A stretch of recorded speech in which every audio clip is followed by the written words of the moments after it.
다른 정당 탓하고 이런 거에서 대선 과정이니만큼 조금 벗어날 때가 됐는데 지금도 문재인 정부 얘기를 하시니까 가슴이 진짜 답답해 오네요, 정말로. 저는 뭐 오늘은 윤석열 정부 얘기를 그렇게 많이 하지는 않으려고요. 지금의 추경이 중요하고 우리가 앞으로 나아가야 되는 것이 중요하니까요. 사실 오늘 국무위원님들 거의 마지막으로 뵙게 되는 걸 수도 있을 것 같습니다.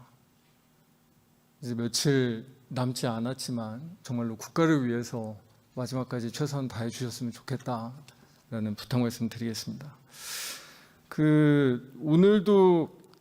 오늘 이제 제가 앞에 들어보니 추경 규모에 대한 이야기가 좀 많은 것 같아요. 부총리님, 혹시나 추경 규모 12조로 그 결정하는데 가장 중요한 결정 요인이 무엇이었나요? 뭐 저희가 규모를 먼저 결정하고 한 건 아니었고요. 네. 당초에 저희가 한 10조 정도 규모로 이렇게 준비를 하는 과정에서 또 국회에 뭐 제가 설명 좀 사전에 약간 좀 드리고 하는 과정에서 또 이 규모가 너무 작다 이런 말씀도 좀 계셨고, 그러니까 사업에 대한 얘기가 있어서 12조 정도로 저희는 나름대로 최선을 다해서 들고 온 겁니다. 그 규모에 대한 부분들이 이제 그 생각이 들 수밖에 없는 게 뭐 국회에 가장 큰 정당들에서 요구하던 액수보다도 훨씬 작은 규모이고, 실제로 제가 이제 증권사 리포트 같은 것들도 조금 국채시장 관련된 것들을 좀 봤는데 실제로 시장에서 예측하던 것도 20조가 넘었더라고요. 지금 뭐 국채 발행 20조 이상은 하지 않겠냐. 이미 또 채권 시장에 그 정도 반영이 돼 있는 것 같다라는 리포트들을 좀 봤는데, 사실 뭐 각 정당에서 요구하던 금액 그리고 시장에서 생각하던 규모보다도 사실은 훨씬 적은 규모로 이번에 그 추경 규모가 이루어진 거 아닌가요? 일단 국회 논의 과정에서 물론 이제 그 증권사 리포트는 뭐 다양하기 때문에 뭐 20조 이상도 있지만 그렇지 않은 경우도 있고요. 그다음에 그렇지만 저희가 또 국회에서 논의 과정을 최소화해야 되겠다. 그래야 이제 빨리 이 통과시킬 필요도 있겠다. 그런 것들을 또 같이 감안을 했습니다. 그럼 혹시 그 대선 과정이니까 새 정부가 들어서 어차피 2차 추경을 지금보다 공격적으로 할 거 아니냐, 그런 고려가 있었던 겁니까? 그거는 저는 고려하지 않습니다. 그걸 고려한 규모는 아니고요. 네, 그건 아닙니다. 그러면 지금 사실 통상협상 이제 시작되는 수준이잖아요.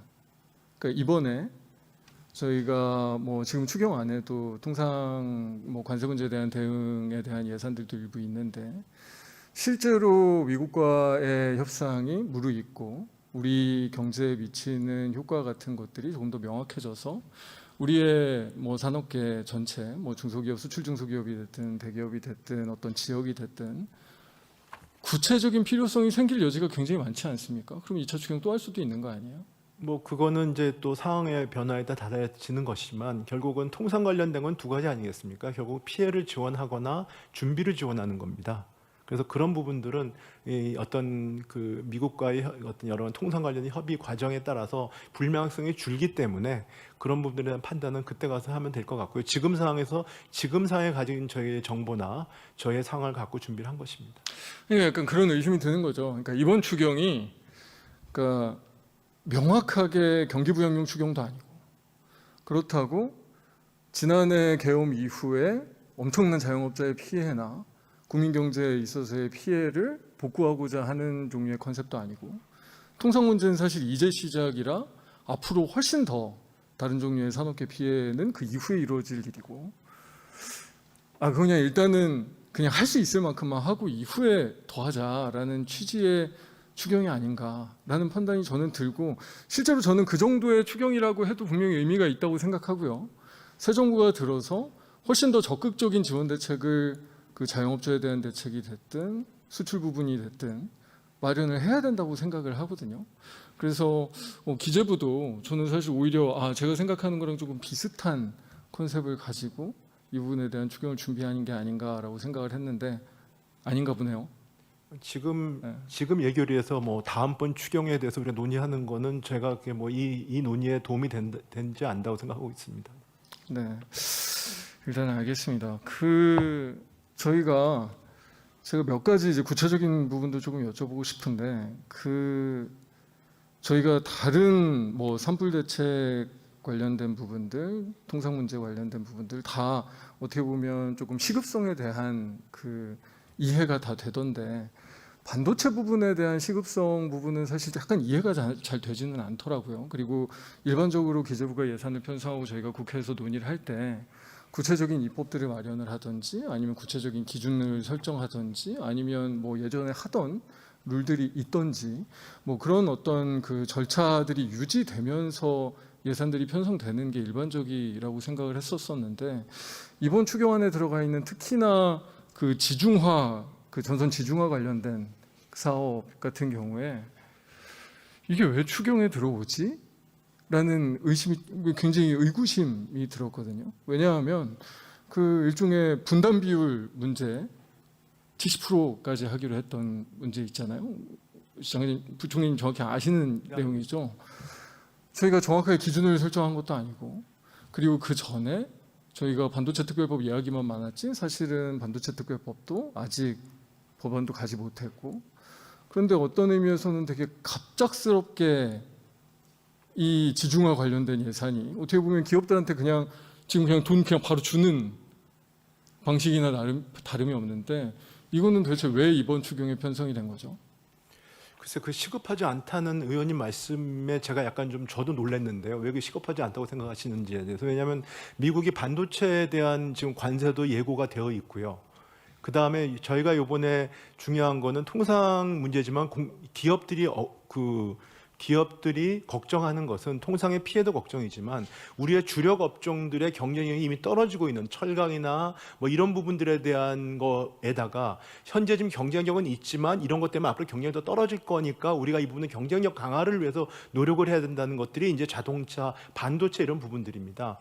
그래서 그런 의미에서 좀 위기의식을 갖고 저희는 집어넣은 것인데 의원님은 이게 좀 왜 들어갔는지 이해가 안 가신다고. 아니 그러니까 그 부분 때문에 이해가 안 된다는 건데 그러니까 정확하게 목적이 있어야 되잖아요. 정말로 반도체 산업의 경쟁력을 위해서든 아니면 실제로 뭐 수출 관련된 이슈가 있든. 근데 이 전선 지중화 사업 부총리님께서 정확하게 보고를 받으셨는지 모르겠지만 이미 공사가 이루어지고 있는 사업입니다. 추가적으로 뭔가를 하는 게 아니고요. 이미 공사가 이루어지고 있는데 그냥 기업들한테 이제 분담 비율로 돈을 청구하게 돼 있는데 그거 그냥 나라가 대신 내주는 거거든요. 그러면 사실 반도체 회사들이 요거에 해당되는 모 기업이 이걸로 무슨 경쟁력을 갑자기 끌어올리나요? 의원님은 그러니까 저는 질문의 요지를 제가 이해를 네. 못하겠습니다. 왜 그러냐면 아니 그러니까 그러니까 질문의 요지는 그런 거예요. 네. 이게 사실 추경이 도움이 되려면 추가적인 기업이든 가게든 정부든 지출이 이루어져야 되잖아요. 이거는 사실 기업은 이거를 가지고 지금 무슨 뭐 올해 안에 반도체 재투자를 하는 것도 아니고요. 무슨 R&D를 하는 것도 아니고 그냥 돈을 받고 그냥 마는 겁니다. 사실 돈을 들내는 거죠. 정확하게. 그러니까 지금 의원님은 모든 추경 사업을 경기 부양을 위해서 이게 국내 소비와 투자를 갖다 지금 쓰는 거를 촉진해야 된다는 생각을 가지시니까 그런 질문을 하시는 것입니다. 아니 그러니까 그렇지 않습니까? 반도체 산업 경쟁력을 위해서 우리가 특별법도 만들고 저희가 전체적으로 그게 직접 지원이 됐든 간접 지원이 됐든 이런 정책 패키지로 지원을 하겠다라는 것들을 정돈하고 법을 만들고 지침을 만들고 국가에서 어느 정도 도와줄지 분담 비율을 정하고 그 다음에 우리가 여러 가지 예산 지원들을 하는 게 사실 일반적으로 우리 정부와 기재부가 국회가 하는 일이잖아요. 근데 이번 추경안은 사실 그런 종류의 법이나 기준이나 지침이나 무슨 예를 들면 고시 하나도 없이 그냥 돈 주는 식으로 넣었어요. 왜 지금 사실은 엄청난 규모의 경기 부양을 하는 공격적인 추경도 아니고 어떻게 보면 제가 보기에는 그냥 하는 척하는 수준의 추경에서 갑자기 갑툭해가지고 이런 방식의 지원을 넣나 정권 말에 며칠 남지도 않았는데 그거에 대한 이해가 잘 안 된다는 거거든요. 사실 저희가 제대로 한다고 하면 정말 지금 이제 국회에서도 반도체 특별법에 대한 논의가 제대로 이루어지고 있고 새 정부도 그리고 이게 어차피 여야의 문제가 아니잖아요. 반도체 지원 같은 경우에는 저희가 여야 뭐 무슨 1, 2당 뭐 이런 것들을 떠나서 저희가 아주 구체적인 정책 지원 패키지를 가지고 국제적인 경쟁력을 다시 회복해야 된다라는 분명한 의사들이 있기 때문에 저희가 그런 어떤 내용들을 협의해 가면서 해도 되는데 갑자기 뭐 얘기 나오고 한 달 만에 예타가 면제되고 사전 타당성 조사 같은 거 하나도 없이 갑자기 분담 비율은 왜 7대3이 어디서 튀어나왔으며 그러면 이게 추가적인 무슨 기업의 투자나 이런 것들로 연결이 되느냐? 그런 것도 아니고 그냥 나갈 돈을 대신 내주는 이런 식으로 대한민국 정부가 기업을 지원한 적이 있습니까? 글쎄 그걸 갑툭이라고 그러니까 저희가 설명이 부족했다고 듭니다. 왜냐하면 저희가 이번에 관세 이런 상황이 벌어지면서 관세 전쟁 상황이 벌어지면서 제가 산업 경쟁력 강화 장관회의라는 걸 새로 그러니까 원래 했던 것인데 최근에 만들어가지고 거기에서 각 업종별로 제가 리뷰를 해서요. 각 업종별로 저희 경쟁력 강화를 하기 위해서 필요한 게 이 부분이다. 라고 해서 저희가 여러 번 어나운스를 했고 했던 내용을 왜 담은 경쟁력 것인데 강화 차원에서 네, 예를 들면 R&D 투자라든지 인력 지원이라든지 그런 부분에 지금 증액사업 올라오는 게 무지무지 많아요. 의원님, 그러니까 그런 부분들에 대한 거라면 이해가 잘 근데 제가 되겠다라는 말씀을 이야기죠. 드리면 이 만약에 대기업을 지원하는 이 클러스터를 지원하는 데 있어서 이런 비용을 정부가 부담을 해주면 이분들이 다른 투자를 하거나 하는데 여력이 생기거든요. 아니 그래서 그러니까 그런 걸 그거는 무슨 말씀인지 알겠는데 그러니까 저는 그렇게 그냥 질문하신 단순하게 분들 뭐 몰라서 여쭤- 이거는 예를 들면 이번에 600억 편성해 주는 게 아니라 사실은 이번에 이게 기준도 없이 그냥 밀어낸 이 사업이 나중에 9천억짜리입니다. 9천억 지원하게 돼 있어요. 이 분담 비율 가지고 했을 때. 그럼 갑자기 9천억 지원하는 그런 거를 며칠 만에 어떠한 객관적인 근거나 토론도 없이 그냥 추경하니까 약간 살짝 밀어넣은 방식으로 이렇게 들어오는 게 저는 사실 반도체 산업의 경쟁력이라는 것을 포장해서 뭔가 하여튼 조금 이상한 의도가 보인다는 거죠. 아니요, 이상했다면 설명이 부족한 거고요. 저희가 2024년도 관련된 반도체 대책, 그다음에 25년도 경제정책 방향을 위해서 이 방향은 이미 여러 번 밝힌 바 있고요. 아니 그러니까 그 내용에 반도체 대해서 지원을 하지 설명을 말자. 제가 드리겠습니다. 다시 말씀드리지만 반도체 지원을 하지 말자는 것도 아니고 제가 이런 종류의 지원을 하지 말자는 것도 아니지만 이번 추경안에 들어온 것은 굉장히 이상했다라는 말씀을 제가 저는 그 드리는 이상하다는 거고. 말씀에 대해서 제가 동의. 왜냐하면 지침도 없어요. 정한 적이 없어요. 분담 비율 같은 거예요.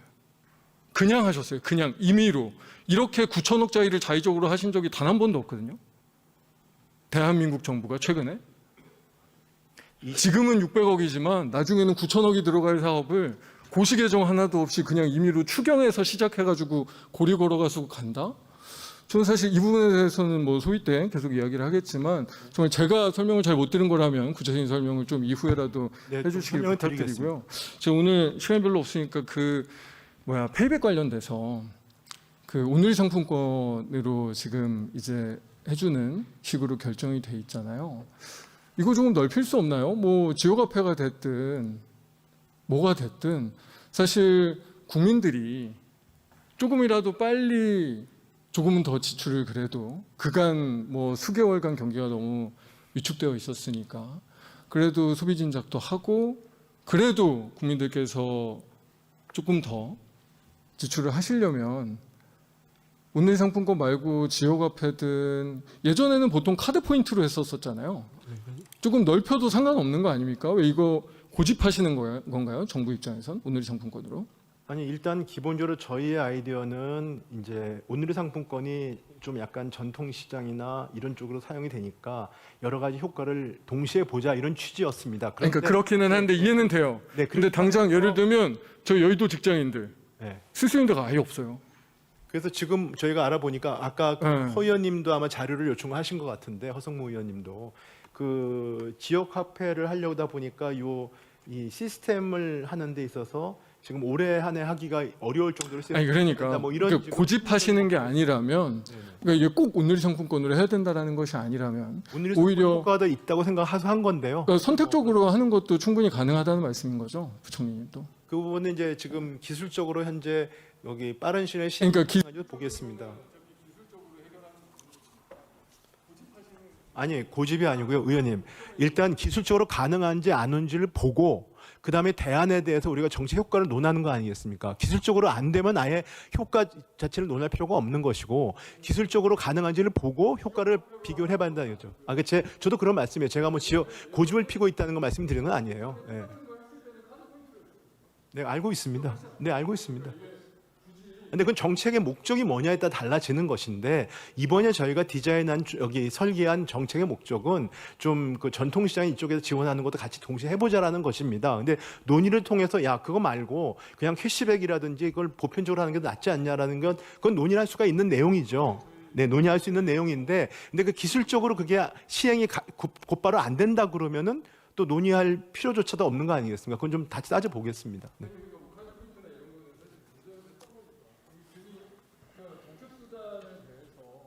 사실 부총리님은 지금 이것은 경기 부양 목적이 없다라고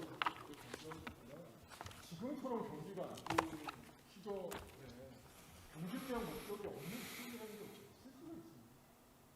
제일 중요한 거죠. 그리고 그 경기 부양을 위해서 조금 더 다양한, 조금 더 열려있는 정책 수단을 국회에서 논의해서 결정하기도 하면 그렇게 하시는 거잖아요. 그래서 저는 사실 이 부분에 대해서 조금 더 다양한 대안을 네, 뭐 논의해 볼 수 있다 생각합니다. 네, 네. 있고 하니까 부처에서 조금 더 열린 논의를 해주시기를 바라는 네.